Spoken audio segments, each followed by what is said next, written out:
कबीरदास भाई, बहुत बहुत स्वागत आपका। सत्संग जी। पहला मेरा क्वेश्चन यही रहेगा आपसे, साधना टीवी पर आपका इंटरव्यू वायरल हो रहा है, थोड़ा सा पीछे रखिए। क्या आपने वास्तव में भगवान को देखा है? हाँ जी, हमने वास्तव में परमात्मा को देखा है। आपकी एज बहुत कम है, 18 वर्ष की उम्र है। सुनने में आया कि आपने शुरू से लेकर के ए से लेकर के जड़ तक की कहानी बयां कर दी है कि सतलोक जाना कैसा होता है, त्रिकुटी क्या चीज़ होती है, यमराज क्या चीज़ होती है, धर्मराज क्या चीज़ होती है, और उसके बाद कैसे सतलोक की सीढ़ियों पे चढ़ा जाता है और सतलोक का गेट ओपन होता है। थोड़ा सा बताइए छोड़कर। सबसे पहले भाई परमात्मा आते हैं जी, और दर्शनार्थ के लिए सौपन में आते हैं। हाँ, जैसे कि हम माला करते हैं तो अचानक से आंखें बंद हो जाती है, और जब आंखें खोलते तो परमात्मा सामने खड़े रहते हैं। और उसके बाद में गुरुजी बोलते हैं कि आजा बेटा तुझे सत्संग दिखा के लाएंगे, तो हम सत्संग सुनने के लिए चल जाते हैं। तो हम फिर बोलते गुरुजी बेटा आँख खोल, तो हम आँख खोलते हैं तो फिर देखते हैं कि हम इंद्र जियों के लोक में आ गए, भगवान इंद्र के।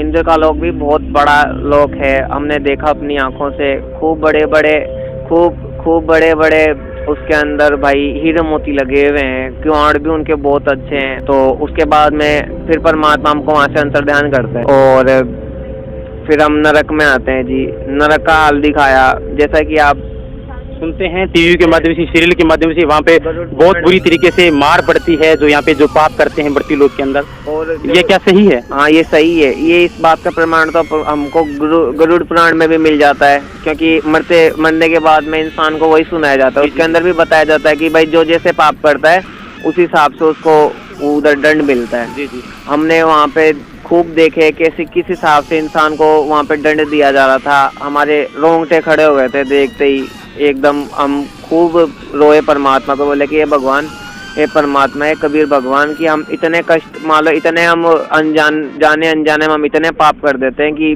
भाई हमको इतना कष्ट उठाना पड़ता है। सुनने में आता है, अक्सर धर्मगुरु कहते हैं कि जब भी यहाँ से ऊपर की लोक की ओर गमन करते हैं, जब आत्मा इस शरीर से निकलती है, स्थूल शरीर छोड़कर पंच भौतिक तत्व शरीर को, आगे जाकर के उर्वशियाँ बहुत ज्यादा होती है, नाचने गाने वाली होती है, उनका कहीं ना कहीं ध्यान अब आकर्षित करने की कोशिश की जाती है। क्या उनकी कहना और जो शास्त्रों में जो लिखी बात है वो सही है या गलत? आपने आंखों देखा हाल देखा है? हाँ जी, ये एकदम सही है। जब अपन कंठ कमल से ऊपर चलते हैं तो संगम कमल आता है। संगम कमल पे सरस्वती जी का कमल है, और यहाँ पे 72 करोड़ उर्वशियाँ रहती है। सरस्वती और सुचि, रेणु, और ये जो तीसरी एक और है वो, ये तीनों भी रहती है, और सरस्वती रहती है उस जगह की प्रधान।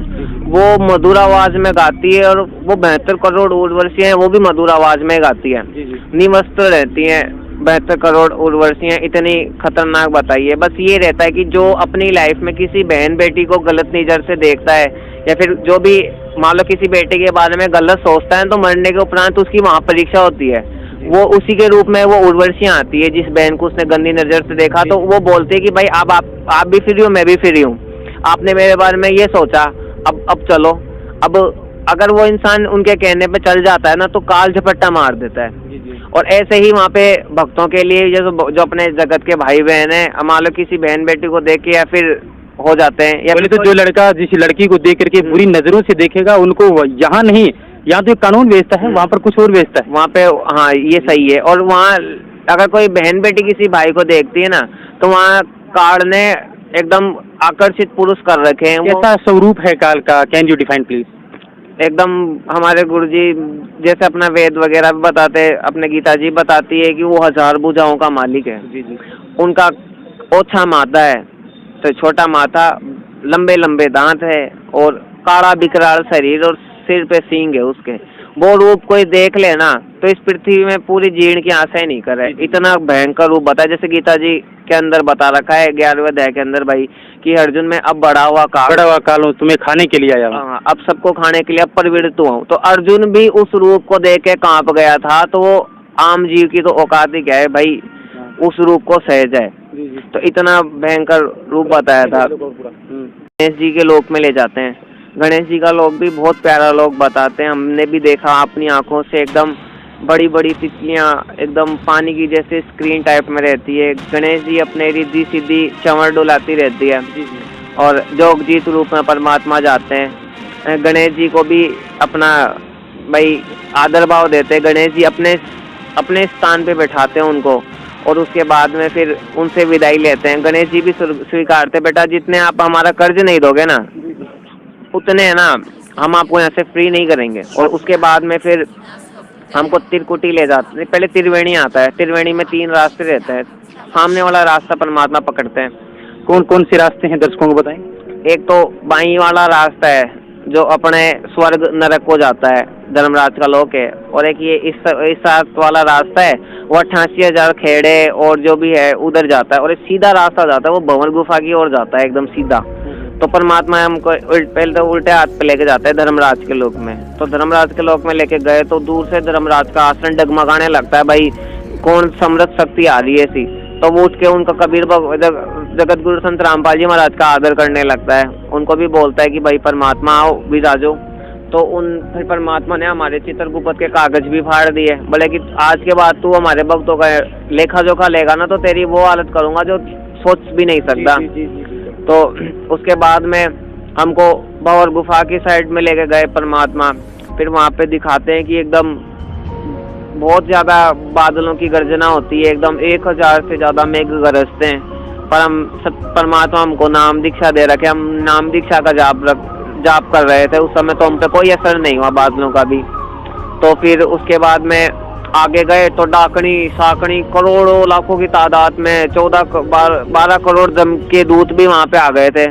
फिर परमात्मा का संत रामपाल जी गुरु महाराज का दिया हुआ सतनाम है जो वेदों में भी प्रमाणित है और गीता जी में भी कहा गया है भाई ओम तत्सत, ये 3 ही मंत्र हैं।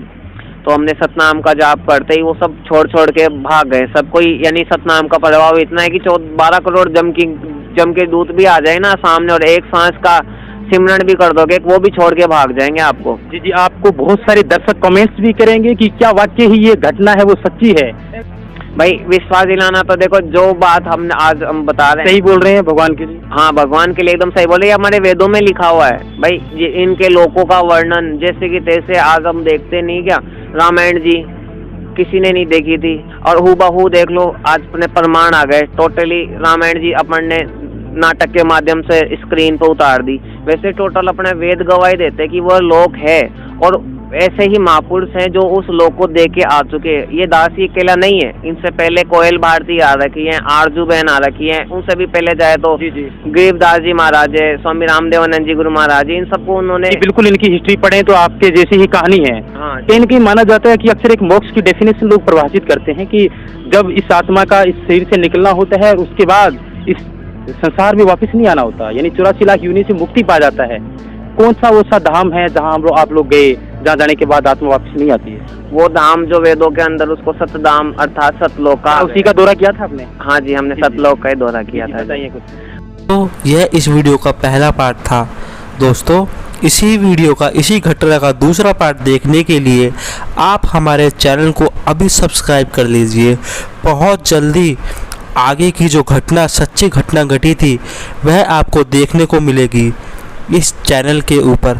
तो आप इस वीडियो को अगर आपको पसंद आई हो तो आप लाइक कर दीजिए और इस वीडियो को शेयर कीजिए और अपने विचार आप कमेंट ज़रूर कीजिएगा और हमको बताइएगा आपको वीडियो ये कैसी लगी दोस्तों।